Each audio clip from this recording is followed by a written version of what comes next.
Hey, welcome back, everybody. It's time once again for another episode of Health Talks with Dr. Trinh. The one show, maybe the only show that shows you the path to a healthier life, one conversation at a time. And today, well, we're bringing back for a second conversation an amazing young woman. Well, I'll let her tell her story here. It's pretty incredible, the work that she's doing with her father and the impact it's having on originally not just COVID, but now another perhaps inhalation disease here. Let's talk with Dr. Trinh. Bring him in. Who'd you bring back? Hey, Paul, thanks. Very happy to bring back Kate Chiang, who, when we had her on 2 years ago, she was the young, inexperienced age of 16. Yeah, right. And now she is the mature, more experienced age of 18. Absolutely.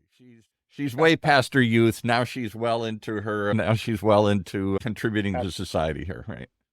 Absolutely. And straight out of high school and heading to medical school, actually. Unbelievable. How does that happen, Kate? Wow. Thank you so much for having me. I remember having excellent discussions last time, and I'm excited to share with you some amazing or an important idea that has been on my mind recently. So in terms of going straight to medical school, I'm going to University College Dublin in Ireland. And in Europe and India, you're able to go directly to medical school from high school. Since I had been doing research and really studying medicine over the past couple of years, I realized it's something I want to do for the rest of my life. And it just made the most sense of me to dive right into my studies. Kate, you don't look Irish. I'm Irish. How do you get to go to the University of Dublin here? I just applied as an international student. And the application process was actually quite easy, I think, compared to US schools. I just had to submit one essay, so it wasn't too bad. So you get to skip all those 4 years of, English literature, and you're gonna miss all those golden opportunities for beer bongs and for video games and for, all that. That was the 4 years of undergraduate. I don't remember what I studied, but I remember what I did. That's true. I'll definitely be missing out on the college experience, but I'm really excited to meet new people and to learn so many new things about such a new country. Right, living in a new country. I think that's part of growing up. Well, you're now an honorary Irishman here. This is Dr. That's Dr. awesome. Trinh here. All right, today, let me see if I can summarize. The last time you were on, you were doing some amazing research. Your father is what? He's a clinical researcher at UCI or something like that? He's a clinical professor of medicine at UCI, and he currently received a teaching position at California University of Sciences and Medicine Medical School in Colton, California. It's like a new medical school or a newer medical school. All right, and as we were talking in preparation for this, once you started my brain remembering, I remember vividly the conversation that we had because your father, this was during COVID, everybody was scrambling to try and find some treatment for COVID. We were all desperate because people were dying. And your father, as many others did, started looking at current drugs that maybe were being used to cure or treat something else. And maybe it had some effect on COVID as well. And your father found one in Japan, a drug that was what? It was being used. What's the drug and what was it being used for? So the drug is called Ramatroban, and it has been used for the treatment of allergic rhinitis, allergies, for over 20 years in Japan. And he somehow found this through some research on his and felt it did what for COVID? He had some pretty amazing anecdotal evidence that it had a real effect on COVID treatment, right? Right. Basically, there is an oxylipin or lipid mediator storm in COVID-19 that has been largely ignored. This lipid mediator storm causes blood clotting and suppression of the immune system in COVID-19. And that's when it gets deadly because it moves from your head into your lung, and then all of a sudden this storm erupts in your body, and that's when it can go from a bad case of the flu, feeling like a bad case of the flu, to something life-threatening. Right. And we really wanted to target this disease with a safe and affordable medication such as Ramatroban, because Ramatroban has over 20 years of safety data. right? And it can be used to target this lipid mediator storm in COVID. Now, unfortunately, the FDA or who regulates this, would it be the FDA, I guess, here? The government, like funding organizations like the NIH. Right. You were writing you then got recruited to be his researcher, and you're submitting research papers. You're writing in, say, here's the evidence we found and here's the data. Please give us a chance to research this drug at the ripe old age of 16. How did you get recruited into this role? So my father had approached me to create a figure for him, right? And he drew it out. And I was thinking, oh, what is all these mechanisms, right? Because he was drawing out a rationale. And on my own, I created the figure, and then I decided to really look into the mechanisms to try to figure out and understand how this all works. And it just caught my interest, my fascination. And I realized I want to do this for the rest of my life. Wow. What do you think of that, Dr. Trinh? Her father starts sketching out to his daughter what he thinks he's discovered, and she takes this and runs with it. The student has now become the master. Yeah. Oh, yeah. Oh, by the way, last time she was here 2 years ago, I think she had maybe 6, 7 publications under her name. I think it's doubled that now, right? 11-ish or so. Yeah. In peer-reviewed scientific medical journals Yeah, is Kate's name. Isn't that a little amazing that they would even consider publishing something from a 16 or 17 or 18-year-old? How did you get them to even review this data seriously?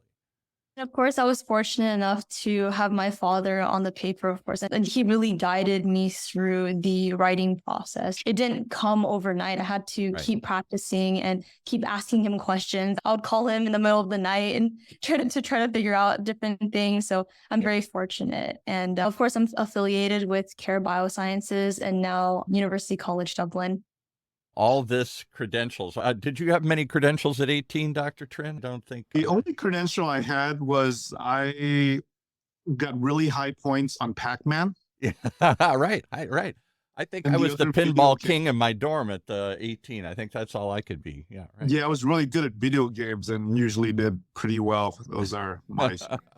All right. So we've got this amazing young woman here who has now come back to tell us that this drug that they stumbled upon, this long-standing drug used to treat one thing, maybe has some use on another inhalation disease, silicosis. Tell us about how you discovered that and what that is.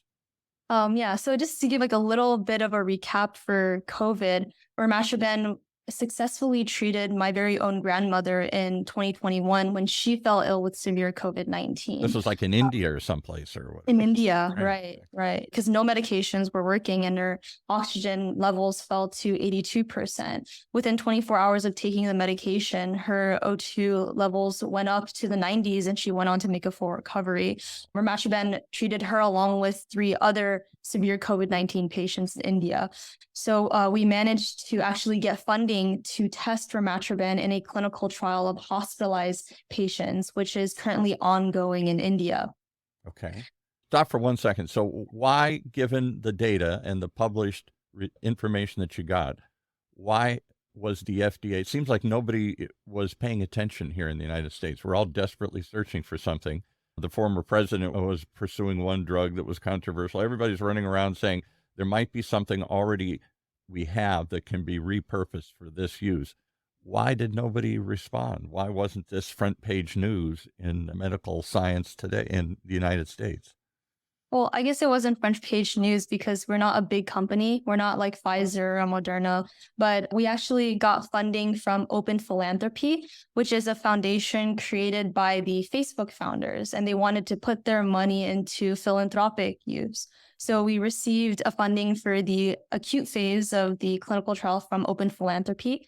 As you may know, COVID-19 is also associated with with long COVID, which is the persisting symptomatology that can occur after recovery from the acute phase. Right. And there are over 200 symptoms identified in long COVID. Wow.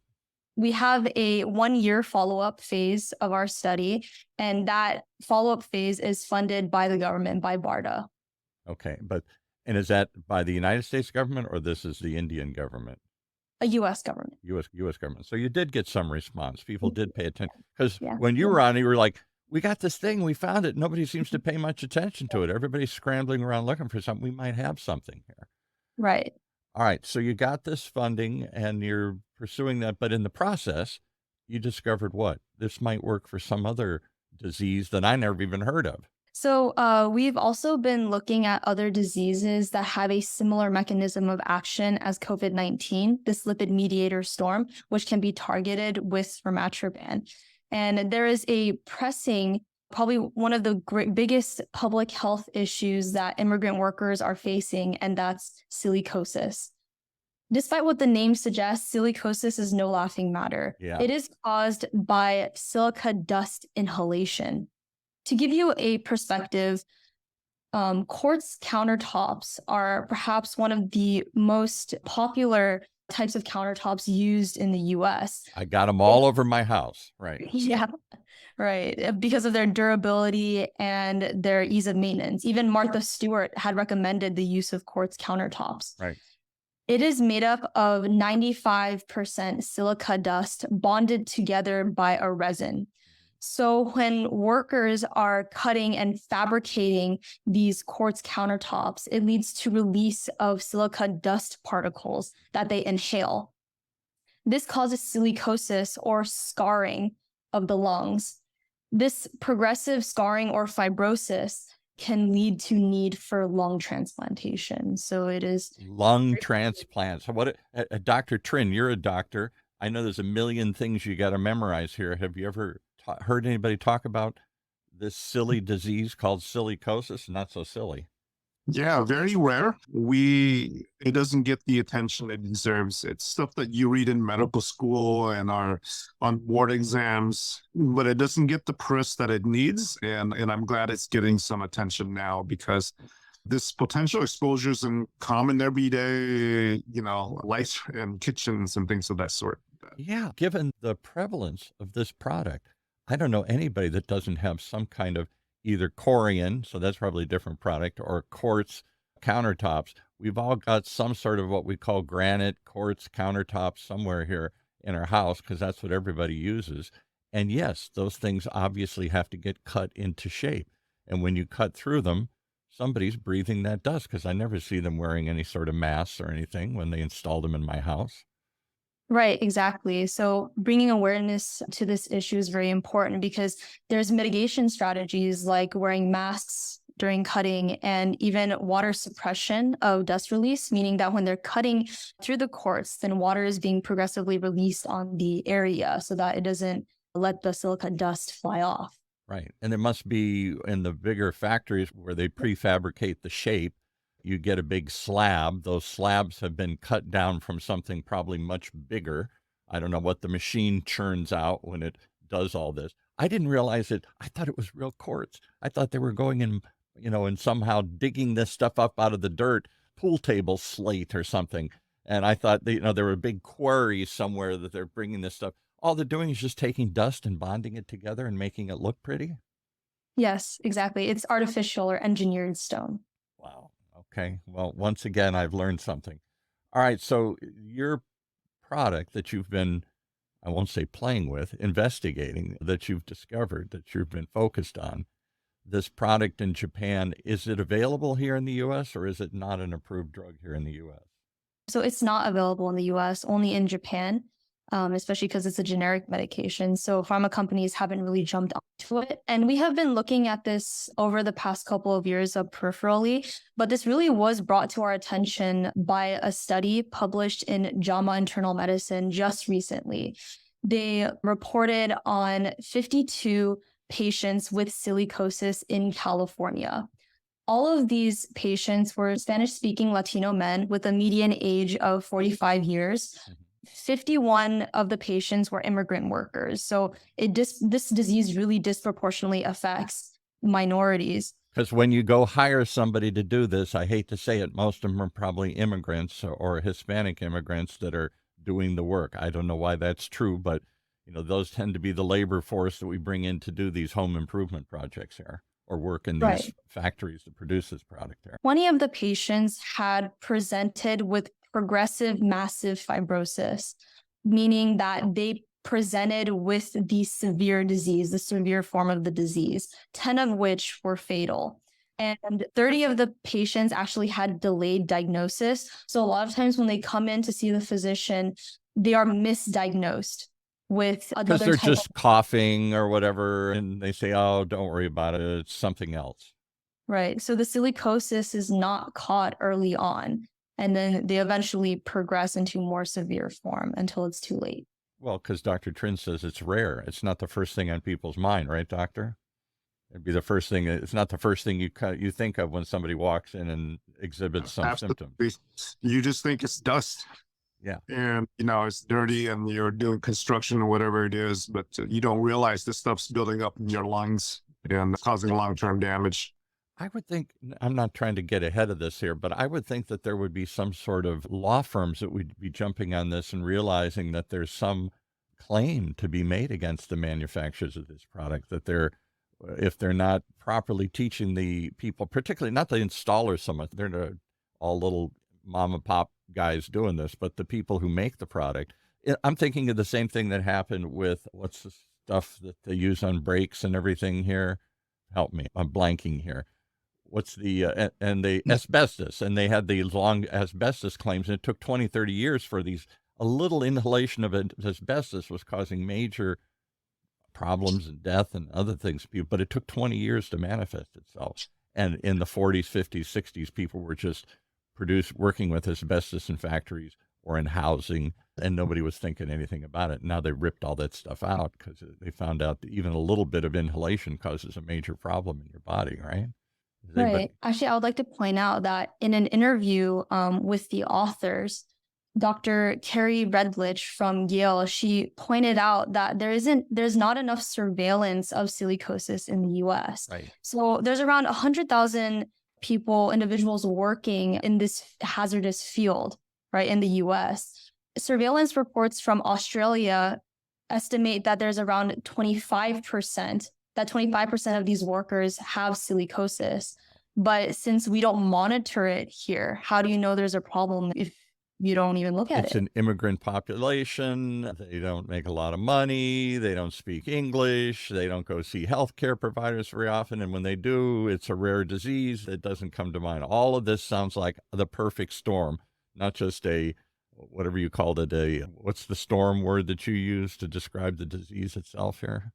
The lipid mediator storm? A lipid mediator storm. So it's not just a lipid mediator. What is a lipid mediator? So lipid has something to do with blood, Dr. Trinh. What's a lipid mediator storm? Lipid is a stat. Right.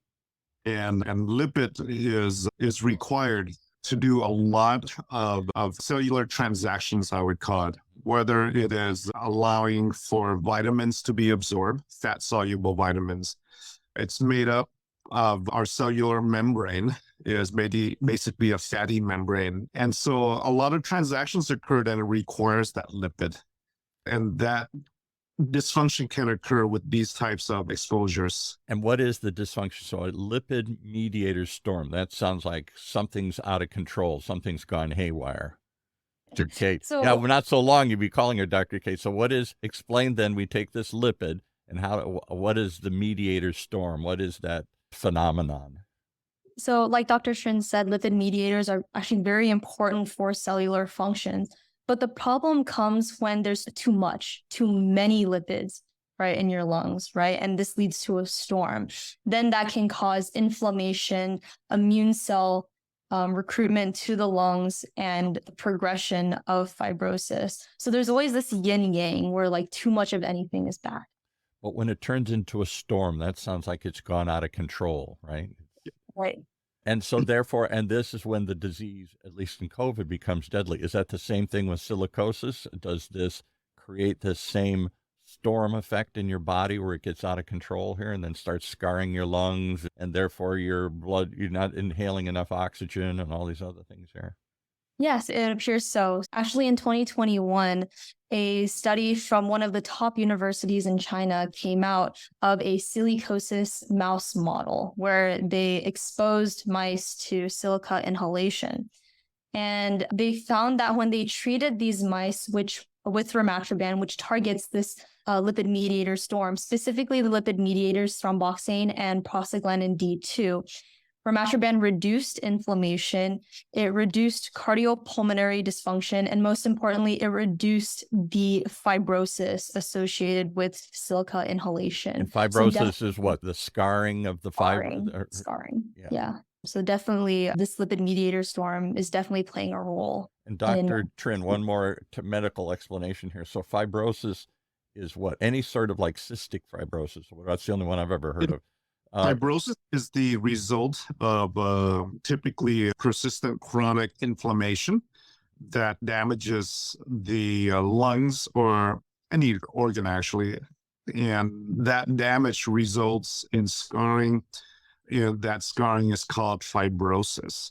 And so in this study that was published it's a preclinical study in rats and mice and all that, showing that this medication that is only available in Japan can influence that process of fibrosis in reducing inflammation. Is that about right, Kate?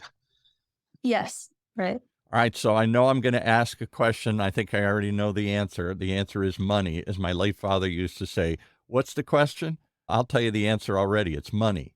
If that drug is so effective in Japan, why hasn't it been why isn't it available here in this country? And it sounds because it's already gone off patent. It's therefore generic. It's in the public domain. And if I produce it, anybody can copy it. And therefore I can't make any money at it. Is that about the problem if I listed it here? Why isn't it available here? Right, exactly. The money is an issue. To give you a perspective, right? Half of the workers that were in this JAMA study are either uninsured or they have emergency Medi-Cal. So they cannot afford expensive treatments, let alone a lung transplant, right, for silicosis. And they rely, right, on generic medications, right, which Ramatroban can really help, right, can do a lot of good for these patients. And two, we are very fortunate to have free clinics that provide free medical services to these patients. One that I would actually like to point out is the Lestenac Free Clinic, founded in 1979 by Sister Mary Therese. It started off as a single room to help to treat children with colds and scrapes, but it eventually turned into 26 clinics across Southern California. And they're doing a lot of good for these patients with the volunteer help of medical professionals. I actually had the opportunity to witness firsthand their incredible medical services when I shadowed my father, since he's a nephrologist and he practices clinical medicine as well. We saw a patient who had inhaled a certain chemical from a glue from his work, actually. So it was an occupational exposure. He was admitted to the hospital with pneumonia. After he was discharged, a couple weeks later, he had kidney failure. Ugh. He had kidney failure. And I really applaud Lestenac for doing so much work to get him the kidney biopsy he needed to confirm that he had vasculitis. And let me note that this patient was on emergency Medi-Cal. Yeah. Right. So he couldn't just walk into a hospital. So you've got a high risk population that is a fringe group. I'll say fringe. That's an awful sounding word, but they're not in the mainstream. They don't make much money. They don't speak English, and therefore they don't get the kind of care or treatment that the rest of us would demand. And you're saying there are some free clinics that set up by some Catholic. No, I'm a good Irish Catholic. I like to hear that. There's some sister doing good. What's the name of the clinics again? The clinics, they're called Lestenac Free Clinics, and they're under the leadership of Edward Gerber and Rosalie Corliss. They have really expanded, and they're doing so much great work for the underserved. The underserved. There you go. All right. So you're talking about an underserved, not just population, but condition. Do we call it a disease? Do we call it what's the correct terminology here? We call it a disease. Is that what this is? Silicosis is a fibrotic disease. Okay. Mm-hmm. Now, give me some hope. Is anybody you've discovered this potential, I won't say cure, but treatment for this. It doesn't get rid of silicosis, but maybe it prevents it from happening. It sounds like it prevents this storm from taking place and the fibrosis, the scarring that leads to all these other problems. Is this something they take in advance? Is this something they take once they get the storm effect and it quiets it down? It doesn't reverse the effect, but somehow it doesn't cure it, but somehow it either prevents it from happening or it settles it down quickly. Is that what this drug does? So in this study, in the animal model, after they exposed the mice to silica, they then treated them with Ramatroban around day 21. So this is actually mind-boggling because Ramatroban can be used as a treatment, not just as a preventative measure, right? And Ramatroban doesn't prevent the storm because if you block all lipid mediators, then it can cause dysfunction in another way because cells need these lipid mediators for signaling processes, right? So Ramatroban blocks the maladaptive effect or the bad effect of the storm on the body. All right. And so it can be treated 21 days. That means you got to get to this disease quickly before it escalates and the storm creates this kind of massive problem in your body here. But again, Dr. Trinh, the problem is what? You've got a population that doesn't come in real quickly and speak English and probably doesn't go to the doctor very often. If they do, they're going through emergency practices only. It's a triage. We got gunshot wounds. We got pregnancies. We got broken legs. We got car accidents. And you come in complaining of coughing or something. It's probably not the place to make a deep analysis of what's going on. All these things, right? And plus, Ramatroban needs to go through human clinical trials to address and see if it's equally effective as the mouse. And who's going to do this if the drug company can't make any money at this generic drug? That seems to be the end. Are we swimming against the storm? Are we fighting, tilting at windmills? We're fighting a fight that we're never going to win because the drug companies, no matter how effective this is, won't bring it to the market here? What do you think, guys? What do you think, Dr. Kate? I know you're fascinated by this and you're trying to say, look what I found. But if the drug companies go, so what? There's no money in it. Right. No, exactly. Yeah, there's still a lot of work that has to go into this, right? We've only seen the use of this drug in a preclinical model, like Dr. Trinh said, and we do need human clinical trials to really see if this is effective in people. And who's going to fund that if there's no money in the model here? If I can't make money with this drug, would they have to modify it somehow to create a new patentable product here? Perhaps, yeah. Still in the making. Okay. We're hoping you can help out, Paul. You got a few bucks? I got a few bucks. I'm at UCI's Applied Innovation Center. There's all these bright young minds running around trying to use drugs, develop new drugs.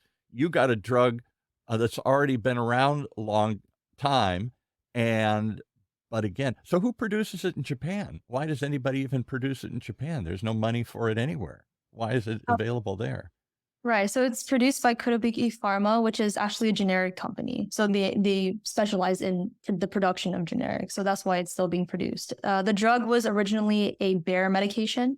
So it was invented by a bear. So once the patents kind of expired, they shifted their focus to other medications. And then this generic company was producing Ramatroban. And do they have distribution here in the U.S.? Could they pay for the clinical trials that would allow it to be publicly sold in the U.S., or is that's not their model? That's not their job. I don't believe that's their model. They don't distribute in the U.S. They just pick up. So what do you think? I guess what I'm saying is the frustration is you found something, and even with more proof and all the research that this bright young mind is doing here, Dr. Trinh and her father, is it all for naught because nobody's going to do anything with it because of money?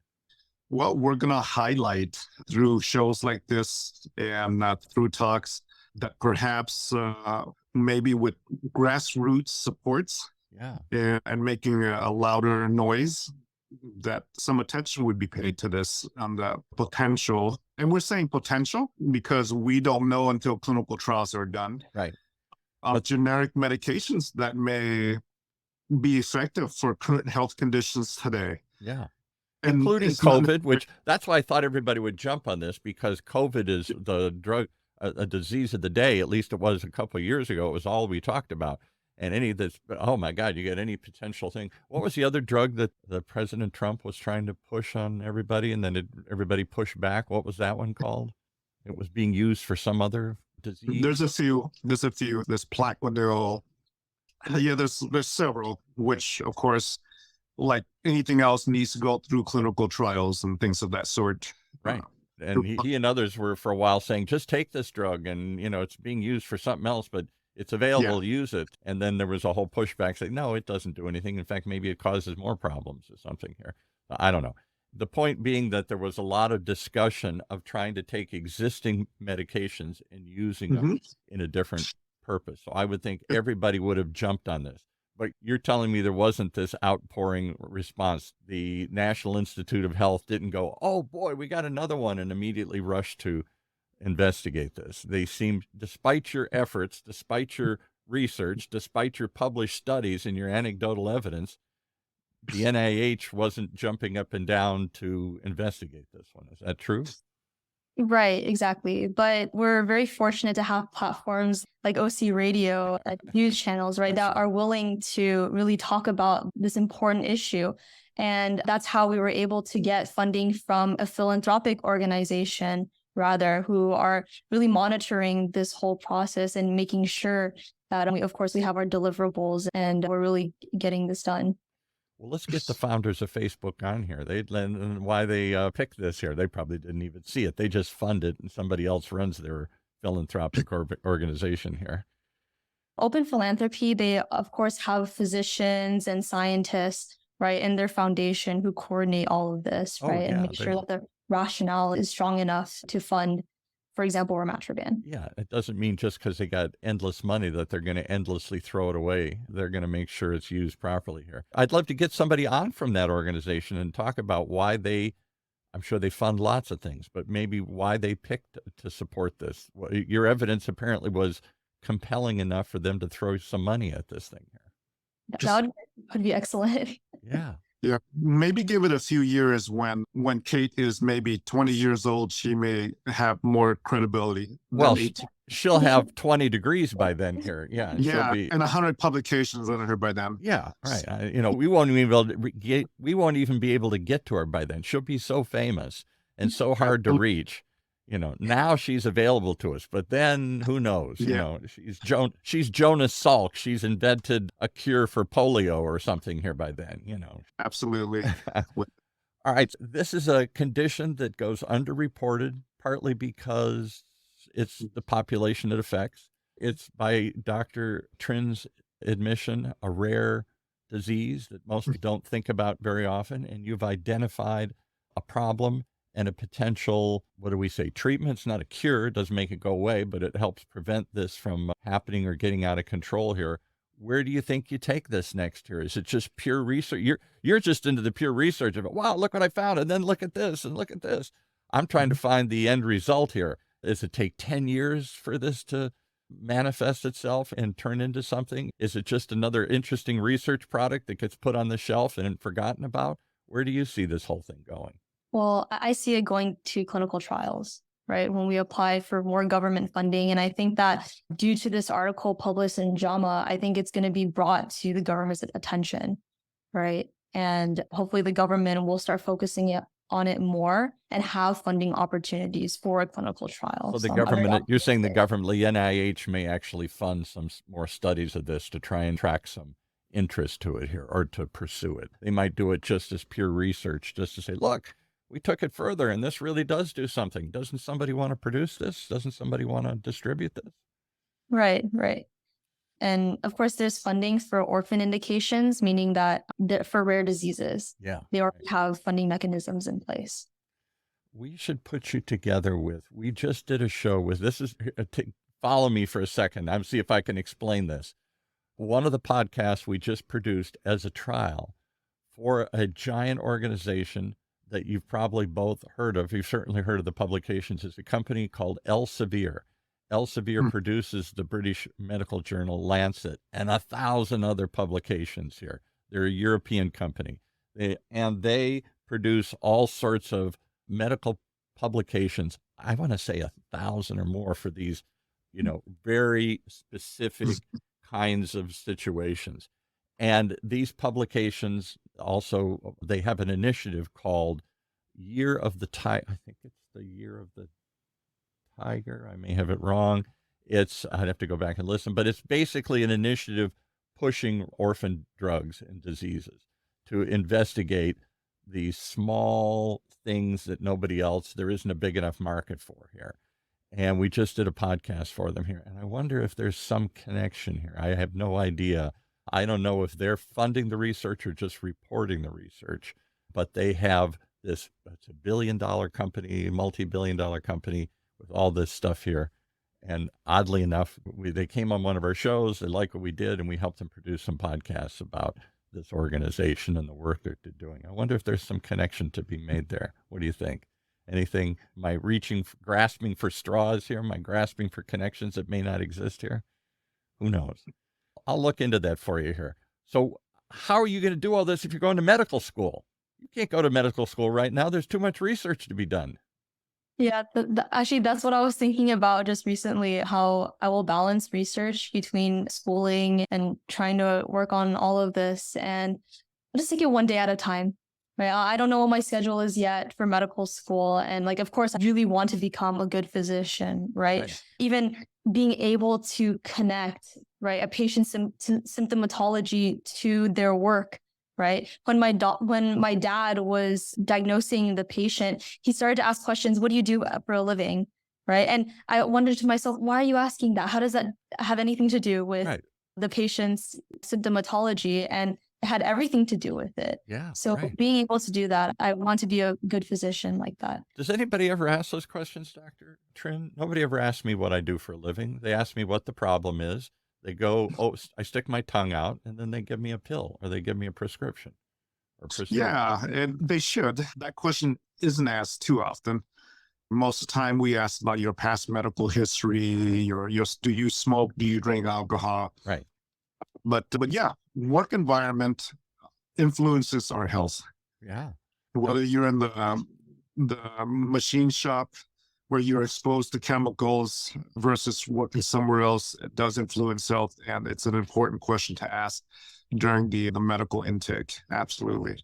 Well, for example, I was going to say something silly. I get hoarse a lot because I talk a lot, but I have lost a little bit of hearing because I probably cranked these headphones up a little too loud and everything here. And I've noticed over the years, I've lost a little bit of hearing, and I'm sure it's because I wear headphones all the time and probably over amplify it here. So yeah, I never thought of that before. Nobody ever asked me, what do you do? Maybe that provides some insight into, I wasn't going to think of this, but maybe you got silicosis because, you're cutting this marble dust all the time. Yeah, okay, I should look at that. I should give a different word. I just am amazed by all that you do. You are mature, seems like a silly word to use, but you seem wise beyond your years. You seem to present yourself very well. Nobody would think you're 18 years of age. You clearly are, very well versed in this subject, and you don't say a lot of, could it be like this and everything. I expect you to talk like my daughter did at that age here. Well, Dad, it's like this, could be, you don't sound like that. How do your classmates and your friends and everybody, does everybody look at you and say, we got a little Mozart here. We got some little precocious, prodigy here. No, I admit I do act a little bit differently around my friends. Naturally, right? And my friends are also very mature for their age, especially considering we go to a very academically rigorous school. So we're taught from a young age to present ourselves well and to score high on exams. Well, it shows.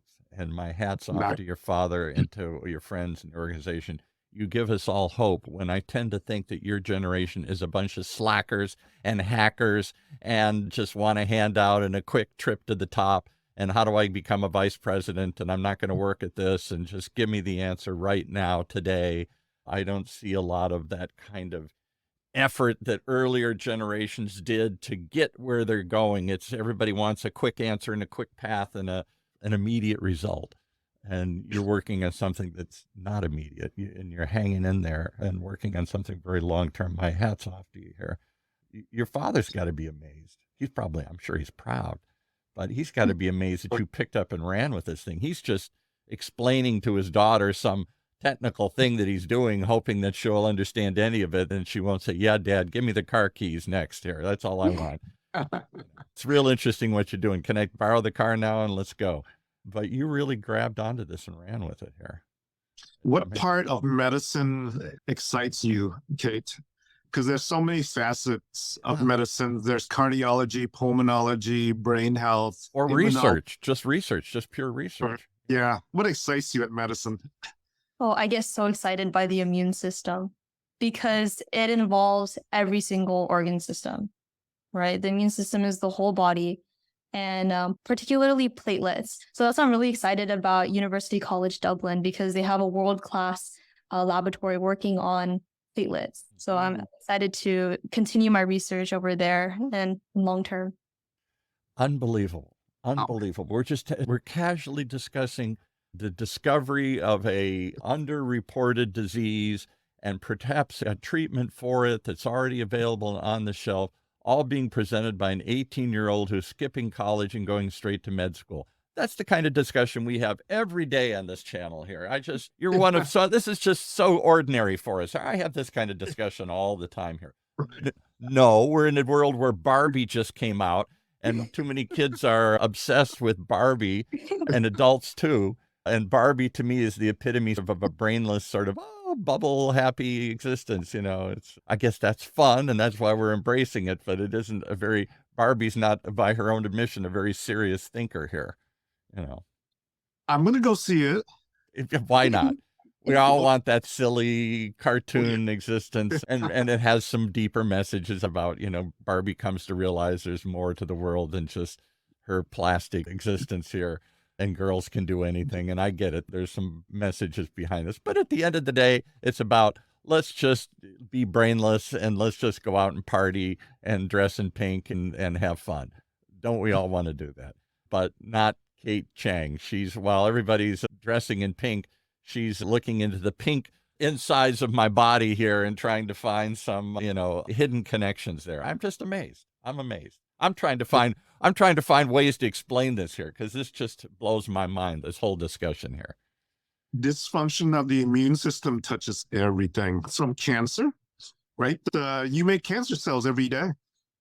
Every day our body makes cancer cells, and we don't get cancer cells every day because our immune system functions appropriately in detecting and getting rid and clearing up cancer cells. When the immune system do not recognize the cancer cells any longer, it's when those cells are allowed to grow. And that's just with cancer. With every condition, when the immune system doesn't work properly, we get into trouble. That includes Alzheimer's. Right? Alzheimer's is dysfunction of the immune system as well. And we see as a result of that inflammation in the brain, right? Wow. Inflammation of the brain is simply dysfunction of the immune system. And so most of our health conditions is somehow linked to the health of the immune system, whether it's underactive or overactive, and you get into problems. Underactive immune system is HIV. There you go. Right? That's an underactive immune system. There you go. And what do we call that? An immunologist? Is that what somebody who studies the immune system? Is that what that term is? Yeah. Immunologists, hematologists, immunologists, but everything in medicine somehow relates back to the immune system. Well, what are the people at Dublin College going to think of you already having research and published papers on something? You're not supposed to know anything. You're a blank slate. You're walking in and they're going to fill you with knowledge, and you're going to be like, well, but look, did I tell you about the study I've done? And the professor's going to look like, who is this kid? What do you mean the studies you've done? Just shut up and take notes. Yeah, you're not here to question. You're here to just learn. You're here to absorb our wisdom here. Well, as the days go on, I realize the more and more I don't know. Medicine is so expansive, and I'm just so excited to learn so much more in medical school that I can ever fathom, truly. So she admits there's something she doesn't know. Well, that's a start. Okay. I wasn't sure there was anything yet she hadn't figured out. Well, it's an amazing journey. I wish you all the best. I hope you will continue this research, because you've taken it already farther than your father. He was just sketching something on a piece of paper for you here. That started your brain thinking. All of a sudden you start researching it. All of a sudden, hey, Dad, why don't we publish some papers on it here? You can get this done if you put your name on it. And how do we do this? And then you're finding other research in other countries. Hey, Dad, look at this. Maybe it can also be used to this. And I was just trying to show you an idea of what I'm doing here. I wasn't. Yeah, Dad's just attaching his name to Kate. I think he is. Dad's just riding along at this point in time here. Yeah. Oh, yeah. Yeah. It's a team effort. I hear a lot of Kate, and I hear a lot of Dad saying, okay, where do I sign? Yeah. Exactly. Yeah. Well, amazing. What happens next? After you go to school, when do you go to school? You go to school in the fall or next year? Yeah, August 29th, I'm leaving. Leaving to Dublin Nice. here. Go take a little time to check out Dublin. It's an amazing place. I've been there. Lots of, I know you're probably not into, going to a pub or something, but go to a pub and try some of the Irish, because the pub is where they all hang out. It isn't just where they drink. It's the center of their whole social existence over there. Everybody, Irish rich and liqueur. poor. Yeah. Irish liqueur. But Kate's too young. She's not allowed to drink yet. Paul, do you have any family members she can visit on Ireland? Oddly enough, I don't know how to put her in touch with it. Here's a real quick story. Maybe I don't want this to take too long here, but I went on Ancestry a couple of years ago because, like most Americans, once they came over on the boat, we can't go past that point. And the immigrants who came over don't tell anybody their stories. We're Americans now. Who cares where we came from? I'm not going to tell you any of that. And so it's very hard. Most people lose their ancestry at that moment here in the United States. Somebody comes over on a boat, and that's all we know. They came over on a boat, and we don't know where they came from, who they are, or any connection. But oddly enough, my great-grandfather, one of my great-grandfathers, who came from Ireland in the potato famine in the 1840s, when 1/3 of the population died, 1/3 of them left, and 1/3 of them stayed behind. There were 3 million people, 1/3 of a million died, 1 million left. Wow. That's why there's so many in the U.S. And that was the first mass immigrant wave into this country, which had the same backlash, anti-immigration. Go look it up in the 1840s, anti-Irish, anti-immigration. It was a huge deal. That was the first wave of, who are these people? And we don't want them. And they're poor and they're drunk and they're uneducated and they're filthy and just stay away. Anyway, go on Ancestry. And I discovered that my great-grandfather was born on a boat fleeing the famine. Now, the boat was only 30 feet long, and it filled with 300 people. They'd packed these boats. And so guess what? Many of them died. They called them coffin ships. So many of them died. And it's even more amazing that a pregnant woman gets on the boat, gives birth, and the baby lives, because it takes a month or more to go on a little sailboat across the Atlantic Ocean. It's not a day or two. And there's no sanitary, there's no place to go to the bathroom, there's no nothing. You're just 300 people on this little boat bobbing, and everybody's sick and throwing up and going to the bathroom all over the place here. It's not a very healthy environment. And this baby lived. And the reason he lived was because it was the only boat owned by an Irishman who insisted on having a doctor. Everybody else, they were English, and the English hated the Irish. They were just dogs, just pack them in. Who cares? So he said no. And this boat became famous because it had a higher survival rate. And there is a famine museum in Ireland chronicling this whole tragic incident where 1/3 of the population left, 1/3 of them died during this great famine over a couple of years. And when the potato crop collapsed, and it was literally the only thing that these poor Irish ate. So when there's no potato, they starve to death in mass or flee. Imagine getting on a boat. You're 9 months pregnant. You can't wait another week or two. She's that desperate. She gets on a boat to try and get out. And this baby's born. So the boat was called the Jeannie Johnston.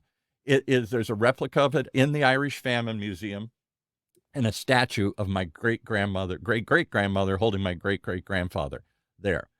I didn't know any of this until I went on Ancestry, and somebody contacted me from Ireland and said, "Are you related to this guy?" I said, "Yeah." It was a shameful story in my family's history. Nobody wanted to talk about it. She said, "It's celebrated here in Ireland," and they connected us with she was writing a book on this. It's called All Standing. There's a book on Amazon called All Standing, The Amazing Story of the Jeannie Johnston. And it's mostly my family's history. And they connected us with the relatives who stayed behind, and they still owned the farm in a town called Tralee, where they had the big Rose Festival in the south part of Ireland. Dublin's more like kind of on the eastern coast. This is more on the western coast. And Tralee, and I've never been there I've connected with them, but yeah, they're still there. They still have the farm where these people fled from. And I thought, I'd love to go back and meet these people and do it. So maybe you can go look up you can say the guy that interviewed me, you can relate this story and go see the Famine Museum in Dublin, if nothing else, and learn this story, and go see the Jeannie Johnston and send me a picture of the Jeannie Johnston parked in the back on the river there that my infamous relative fled from here. There you go. There's a whole quick story here. So you have another assignment. You have to go to the Family Museum and send me a picture of you standing next to the Jeannie Johnston that carried my great-grandfather to this country here. All right. So yes, you asked a question you should never ask. Ask me about my Irish ancestry here, and I'll tell you all these great tales about it here. But we are all subject. Your father is from where? From India? From India, yeah. But Chiang is not an Indian name. It's a Chinese. I had my mother's last name. She's from Taiwan. Taiwan. Okay. And Dr. Trinh talks about and has had people on talking about his boat person experience, literally fleeing the country of Vietnam as it fell, being one of those refugees thrown out and coming to America with nothing. We're all a land of immigrants and refugees for the most part, other than the Native Americans who come from here. And I don't think that's a story that gets told too often. It gets forgotten quickly as we get absorbed into the culture here. So I think there is something to be, and now you're dealing with an immigrant population. Again, maybe there's some connection between all this. I don't know. Fascinating way to look at it. All right, Kate Chiang, I hope you'll come back and keep us updated on your amazing journey, because it's inspirational, it's educational, and it's amazing. We're going to put the word amazing in front of Kate Chiang. That's going to be part of your permanent, the amazing Kate Chiang. Thank you so much for coming. Is there any way anybody can reach out to you or find you, or do you want anybody to connect with you? Any way? Yeah, certainly. I guess we can put my email in the description. So tell it to us. So there's a robot that's taking notes right now. So tell us your email here. Oh, okay. It's Kate, KateCC789 @outlook.com. Okay. And give it one more time because the robot's slow. KateCC789 @outlook.com. Okay. All right. And does that mean anything, or that was just you were the 789 person who applied for that email? Well, my dad is Hindu, so we really believe in lucky numbers. So 789 are considered lucky numbers in Hinduism. 8 and 9 certainly is. I'm told in China and in Taiwan, people will pay millions of dollars if you can get an 8 or a 9 in your license plate. 8 or 9s are very lucky numbers. I didn't know 7, but I know 8 and 9s are very lucky here. All right. Well, it's lucky you came to us today here. Yeah, Kate, we want you back maybe toward the end of the year here so you can tell us all about medical school. I'd love to. But you have to have a picture from the Famine Museum of that boat. Yeah. Check it out. Not letting you back on unless you have that. Yeah. It's assignment number 1 for med school, Famine Museum in Ireland. Exactly. Okay. All right, I'll jot it down. Okay, very good. Well, thank you so much for coming. And Dr. Trinh, take us out. I'm flabbergasted. I'm running out of words, and that's hard to believe because I'm Irish. I can talk forever. That is hard to believe. But anyway, thanks, Kate. We would do part 3, maybe toward the end of the year. I would love to have you come back, give us any new update in the world of research, and let us know how medical school is coming along in Dublin, Ireland. And let us know how Ireland is overall. We'd love to hear about that. It's fabulous. It's a wonderful. Yeah. Although it's a little dreary. I wonder why, in addition to the famine, so many left. It's either really sunny or really rainy. There's no in between, which is why it's green, because it rains all the time. Oh my God, it can be very dreary, particularly in the winter, very dreary and overcast and everything, which is why they drink all the time, I think, just to drown their sorrows and cheer themselves up here. But anyway, it's a place where everybody, I'll tell you my one experience and I'll let you go with this. So I go to Ireland once. This is way before I knew this story. And go to Dublin, and I'm walking down the street, and I'm looking for O'Connell Street, which is probably one of the biggest streets runs through Dublin, and because I'm looking for Trinity College, which is off of that, and famous school. And there's all you also got to look at is it the Book of Kell? I think it is. It's a giant fabric that they found that tells the history of Ireland from the 1100s or some crazy period. Anyway, it's a famous fabric that's displayed. So I'm trying to find the street. And I walk up to somebody and I say, "Where's O'Connell Street?" "Excuse me, I'm from the U.S. Where's O'Connell Street?" And like I'm doing, they start telling a huge story. Oh, O'Connell Street, where my mother met me father. What a rat he turned out to be. If only my mother had stayed away from that accursed street, she'd never. And I'm like, is it left or right? I don't want to know the whole story of your family in O'Connell Street here. Just which way do I go? That's the way Irish are. At the drop of a hat, they'll tell you their whole life story. So be prepared to talk. All right, good. Thank you so much. Dr. Trinh, take us out. Have a safe flight. Have a safe trip. We'll look forward to keeping in touch with you. And I'm sure I will overall. And we'll see you back on here in a few months. Take care, Kate. Thank you. Thank you for the kind words, and thank you for having me. We had an excellent discussion today. I had a great time. Okay. All right. And you got some travel tips when you go to Dublin here. All right. Yes. Well, there you have it. One more reason to tune in. If that isn't an amazing tale, I don't know what is. The kind of discussions you just don't get anywhere else except here on Health Talks. Streaming live from our studios here at the University of California, Irvine's Beale Applied Innovation Center.